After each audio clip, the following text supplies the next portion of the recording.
Bonsoir bien-aimé, que la faveur de Dieu soit avec toi, que Dieu bénisse ta vie ce matin, que Dieu bénisse ta maison, que Dieu bénisse l'œuvre de tes mains dans le nom de Jésus-Christ de Nazareth. Bienvenue ce matin à Connexion Céleste. Je prie que Dieu bénisse l'écoute de sa parole dans ta vie dans le nom de Jésus-Christ de Nazareth. Alors cette semaine, nous avons commencé un voyage qui nous parle de la langue. Bien-aimé, comment est-ce que tu utilises ta langue? Hier, nous avons introduit ce sujet. Ta langue est-elle une langue qui bonifie ton histoire ou bien est une langue qui détruit ton histoire? Est-ce que ta langue est une langue qui bonifie l'histoire de ta génération ou bien qui tue l'histoire de ta génération? Et bien aimé, ce matin, nous allons continuer dans le même sens et nous allons relire notre texte de base de Jacques chapitre 2. Jacques chapitre 3 plutôt à partir du verset 2. Nous branchons tous de plusieurs manières. Si quelqu'un ne branche point en parole, c'est un homme parfait, capable de tenir tout son corps en bride. Si nous mettons le mort dans la bouche des chevaux pour qu'ils nous obéissent, nous dirigeons aussi leur corps tout entier. Voici, même les navires qui sont si grands et que poussent les vents impétueux sont dirigés par un très petit gouvernail au gré du pilote. De même, la langue est un petit membre, elle se vante de grandes choses. Voici comme un petit feu peut embraser une grande forêt. Bien-aimé, ce matin, je suis juste venu te poser une question. Ta langue est-elle au service de Dieu? Est-ce que ta langue est au service de Dieu? Hier, nous étions en train d'en parler.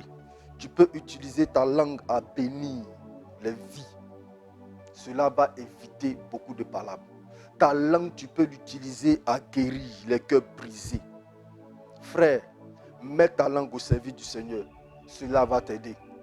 Lorsque nous lisons Proverbe chapitre 12 au verset 18, il est écrit: tel qui parle légèrement blesse comme un glaive, mais la langue des sages apporte la guérison. Oh bien-aimé, ce matin, que ta langue soit cette langue-là qui apporte la guérison. Que ta langue puisse aider beaucoup de vies à être guéries. Beaucoup de cœurs qui étaient brisés à être restaurés. Alléluia. Bien-aimé, réfléchissons un peu. Est-ce que notre langue est au service de Dieu?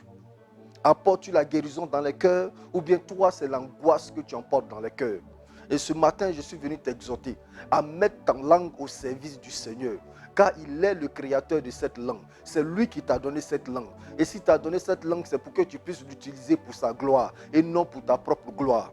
Lorsque nous lisons la parole de Dieu, nous nous rendons compte que beaucoup de personnes ont bien utilisé leur langue. Ils ont utilisé leur langue au service du Seigneur et ils ont été bénis. Quand nous lisons les livres d'Esther, nous voyons un homme comme Mardochée. Mardochée a parlé en bien du roi. Il a bien utilisé sa langue. Il a mis sa langue au service du Seigneur. Et les conséquences se sont présentées dans sa vie. Mardochée a été béni. Mardochée a été dans l'honneur. Mardochée a été élevé en dignité. Et vous pouvez voir cela dans Esther chapitre 10 à partir du verset 2. Mardochée a été quelqu'un qui a marqué sa génération parce qu'il a utilisé sa langue pour le service de Dieu. Parler en bien, Seigneur, aide-nous ce matin.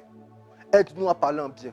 Aide-nous à avoir une langue qui est à ton service. Ma prière pour toi, bien-aimé, c'est cela. Que le Seigneur t'aide à mettre ta langue à son service. Mardochée a été l'instrument du salut de toute sa maison.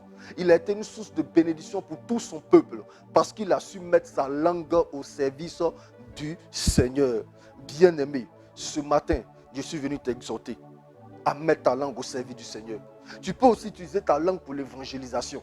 C'est très important. Et ce qui fait plaisir au Seigneur, c'est lorsque le royaume du Satan est dépeuplé. Et ce matin, si tu utilises ta langue pour dépeupler le royaume du Satan, alors tu seras un instrument entre les mains du Seigneur. Le Seigneur va aimer ta langue. Le Seigneur va apprécier ta langue. Et le Seigneur bénira ta vie dans le nom de Jésus-Christ de Nazareth. Tu peux utiliser ta langue pour restaurer tous ceux qui sont découragés.